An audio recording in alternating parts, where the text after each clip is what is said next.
ये आकाशवाणी है। कार्यक्रम सामयिकी में प्रस्तुत है कोरोना वायरस संक्रमण पर स्वास्थ्य विशेषज्ञ डॉक्टर रमन आर गंगाखेडकर से आकाशवाणी संवाददाता सिद्धार्थ सिंह की बातचीत। कहते हैं सोचने से कहाँ मिलते हैं तमन्नाओं के शहर, चलने की जिद भी जरूरी है मंजिल पाने के लिए। जी हाँ श्रोताओं, कोरोना के इस कठिन दौर में ये लाइनें बहुत प्रासंगिक हैं क्योंकि यहाँ बचाव और सावधानी ही कोरोना का इलाज है। इसीलिए हम आपसे यही अनुरोध करेंगे कि आप अपने आसपास स्वच्छता बनाए रखिए, हाथ धोते रहिए, मास्क पहनिए, सोशल डिस्टेंसिंग का पालन करिए और अपने मोबाइल फोन में आरोग्य सेतु ऐप जरूर डाउनलोड कीजिए।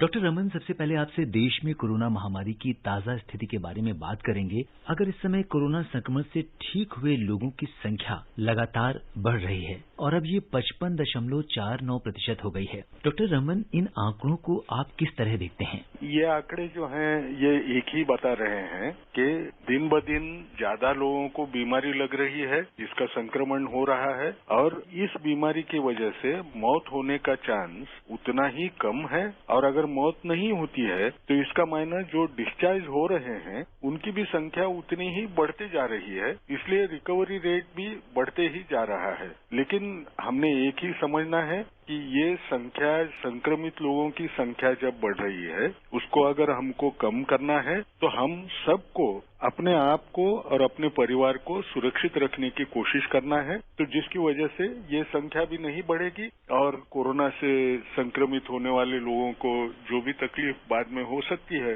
वो देखने की हमको नौबत भी नहीं आएगी। डॉक्टर रमन, देश में कोरोना वायरस की जांच के काम में भी तेजी लाई गई है और जो लैब्स हैं उनके भी नंबर्स काफी बढ़ा दिए गए हैं, तो आप इस बारे में क्या कहेंगे? सबसे बड़ी बात हमको एक याद रखना है, टेस्टिंग जब हम बढ़ाते हैं तो जितने ज्यादा लोग टेस्ट करने आएंगे उनमें से ज्यादा लोग भी हमको नए इन्फेक्शन के दिखना शुरू हो जाएगा। इसका प्रमुख कारण क्या है? क्योंकि बीमारी जब ये किसी को लगती है तो हर आदमी हॉस्पिटल में एडमिट होने के वैसा या उसको बड़े कोई लक्षण हैं जिसकी वजह से वो दवाखाने में आए, उसके वजह से लोगों की संख्या जो है वो काफी कम रहती है।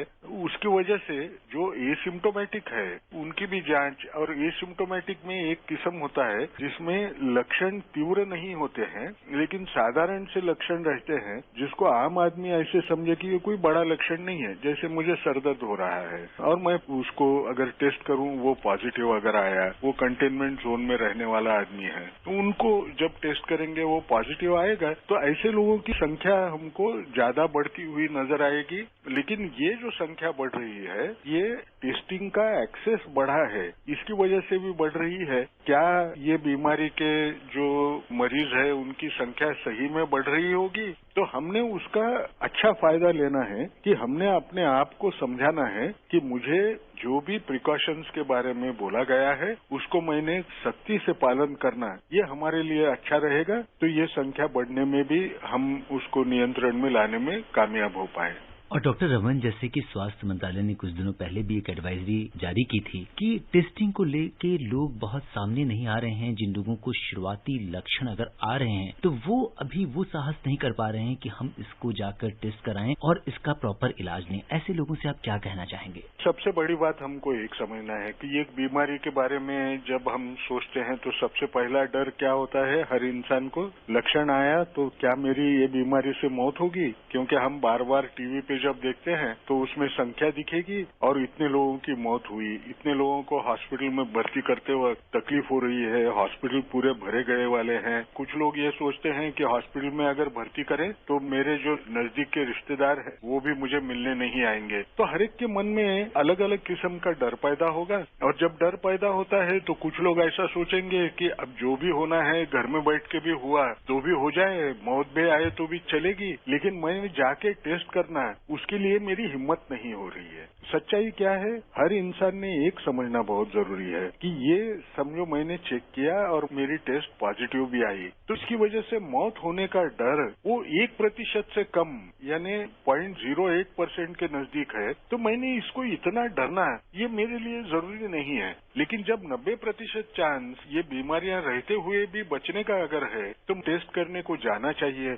क्योंकि मैं जितना लेट जाऊंगा, ये बीमारी के खिलाफ जो सपोर्टिव ट्रीटमेंट मुझे देना है या जो नई दवाइयों के बारे में अभी जो चर्चा हो रही है, उनमें से कोई दवा अगर मुझे जरूरत होगी, वो मुझे अगर मिलना है तो वो मैं मिलने से वंचित रहूंगा, और ऐसे अगर हुआ तो अपने आप ही अपने को खतरे में डालूंगा। दूसरा डर एक होता है लोगों को कि अगर मैं पॉजिटिव आया तो मेरे घर में कोई नहीं आएगा, मेरे घर के बाहर पर्चा लग जाएगा कि यहाँ कोई मरीज ये बीमारी का है। मुझे ऐसे लगता है कि इसको इतना ज्यादा डरने की जरूरत नहीं है। आखिरी में ये बीमारी कोई अपने व्यवहार से उसको घर में बुलाए हैं ऐसे तो नहीं होता है। ये बीमारी जो है, ये बीमारी हर इंसान को लगने का चांस उतना ही ज्यादा है जब वो बाहर निकलेगा। अब अगर ऐसी बीमारी अगर है तो उसके बारे में मैंने किसी किस्म की गिल्ट पैदा कर लेना या वो बीमारी के बारे में मैंने निगेटिवली सोचना, ये गलत रहेगा। हाँ, मैं ये मानता हूँ समाज में आज भी ये बीमारी का डर इतना है कि समझो वो बिल्डिंग के अंदर कहीं पर्चा लग गया तो बाहर के लोग वो बिल्डिंग के अंदर आएंगे नहीं। लेकिन क्या ये परमानेंट रहने वाला है? परमानेंट तो रहना नहीं है। ये तो जब तक वो 14 दिन तक रहेंगे, 14 दिन के बाद में सबको समझ में आ जाएगा कि वो इंसान अच्छा हो गया। अभी वो बिल्डिंग में जाने से कोई डर नहीं है। इसका मायना क्या है? अपना मन अपना दुश्मन होने से बचाओ। हमको ये सोचना है कि हमको अगर जान बचाना है तो अगर लक्षण उस किस्म का मुझे लगता है, कोई कंटेनमेंट जोन में अगर होगा तो वो ऐसे छोटे भी लक्षण हो तो उसके लिए मैंने दवाखाने में जाना है, खुद की जांच करवा लेना है, उससे डरना नहीं है।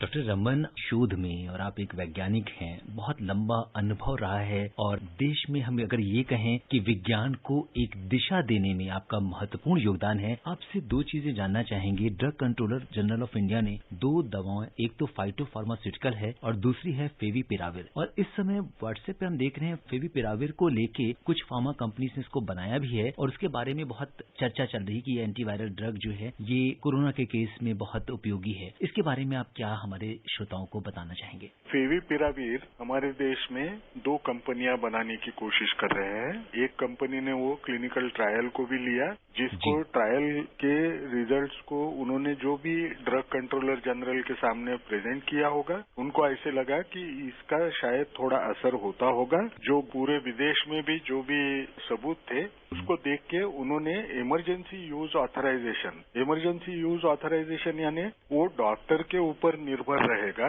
किसी इंसान को अभी अभी ऐसे में ही थोड़ी वो बीमारी लगी है, उसको देने के लिए वो इस्तेमाल कर पाए, लेकिन वो पेशेंट को उसने बोलना पड़ेगा कि मैं ये दवा देना चाहता हूँ, उसके लिए आपकी सम्मति है क्या? वो सम्मति उसको लेना पड़ेगा और फिर वो दवा उसको देगा, और वो दवा देने के बाद में जो भी परिणाम दिखता है वो परिणाम का भी रिपोर्टिंग उसको drug controller general of India को करना पड़ेगा। यानी कुछ टाइम के बाद में हमको ये भी पता चलेगा कि ये दवा का असर होता है या नहीं होता है। अब ये क्यों किया जा रहा है? 5 महीने हुए हैं, इसके खिलाफ इतना संशोधन करने के लिए टाइम भी मिला नहीं है। और अगर हर वक्त के वैसा हम अगर संशोधन करने बैठे कि उसको समझ लीजिए 1-1.5 साल या 2 साल एक क्लिनिकल ट्रायल की फेज करने में अगर हमने टाइम गंवाया तो बहुत लोगों की जान जा सकती है। इसलिए ये बीच में का रास्ता डीसीजीआई ने पकड़ा है। लेकिन ये जो दवा है ये कोई डॉक्टर ने देने के बाद में ही देने की दवा है, क्योंकि इसके साइड इफेक्ट है। ये जैसे प्रेग्नेंट औरत है,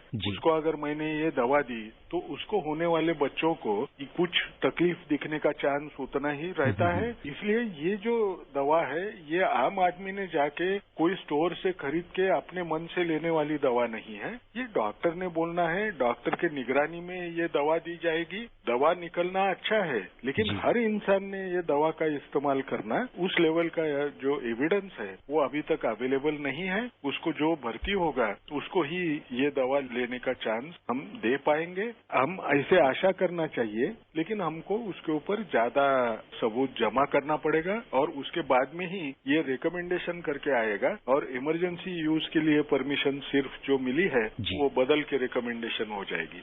डॉक्टर रमन, आप कोविड-19 के इस विशेष कार्यक्रम से जुड़े, आपका बहुत बहुत धन्यवाद। अभी आप सुन रहे थे कोरोना वायरस संक्रमण पर स्वास्थ्य विशेषज्ञ डॉक्टर रमन आर गंगाखेडकर से आकाशवाणी संवाददाता सिद्धार्थ सिंह की बातचीत। ये कार्यक्रम आकाशवाणी के समाचार सेवा प्रभाग द्वारा प्रस्तुत किया गया। इसे आप हमारे mobile app news on AIR पर भी सुन सकते हैं। इस कार्यक्रम के संबंध में अपनी प्रतिक्रिया आप हमें ईमेल कर सकते हैं। पता है airnsdtalks@gmail.com। ये कार्यक्रम फिर से सुनने के लिए लॉग ऑन करें हमारी वेबसाइट newsonair.com।